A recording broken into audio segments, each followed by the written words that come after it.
चित्तरंजन दास जैसे लीडर्स कांग्रेस के internal फैक्शनल politics में वीकन हुए और सुभाष चंद्र बोस, जिनका नेशनलिज्म ज्यादा अग्रेसिव और इंडिपेंडेंट था, सेंट्रल लीडरशिप के लिए अनकंफर्टेबल बन गए। रिजल्ट ये हुआ कि बंगाल इन्फ्लुएंशियल तो रहा, लेकिन पावर और डिसीजन मेकिंग से दूर होता चला गया। फिर जब 1947 में इंडिया इंडिपेंडेंट हुआ तो बंगाल के लिए कहानी यहीं खत्म नहीं हुई। ब्रिटिश इंडिया के बंगाल प्रोविंस को फिर से डिवाइड किया गया। वेस्ट बंगाल इंडिया का हिस्सा बना और ईस्ट पाकिस्तान, जो बाद में बांग्लादेश बन गया। पंजाब के कंपैरिजन में बंगाल के पार्टीशन कम वायलेंट थे, तो इसलिए नेशनल अटेंशन ज्यादा उधर रहा। लेकिन ईस्ट पाकिस्तान से रेफ्यूजी सालों तक बंगाल आते रहे।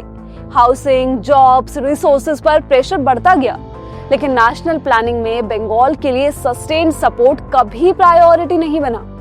पॉलिटिकल इंस्टेबिलिटी के बाद 1977 में लेफ्ट फ्रंट पावर में आया। उन्होंने लॉ एंड ऑर्डर स्टेबिलिटी दी, लेकिन एक रिजिड आइडियोलॉजी के साथ।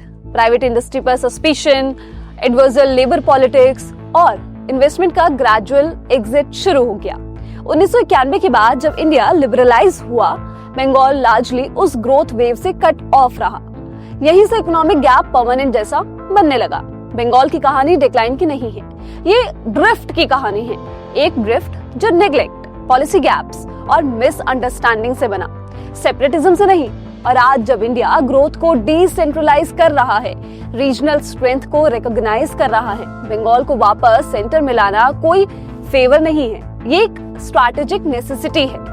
हिस्ट्री को ग्रीवेंस नहीं, डायरेक्शन बनाने के लिए यूज करना होगा। और इसीलिए इस कॉन्वर्सेशन में स्लोगन्स या स्टीरियोटाइप्स काम नहीं आते, जरूरत होती है कंटेक्स्ट ही, लेयर्स को समझने की, जो कि आप इस प्लेटफॉर्म पर समझ सकते हैं। लेयर्ड, यहाँ हम मानते हैं कि कंटेक्स्ट हमेशा नॉइज से ऊपर होता है।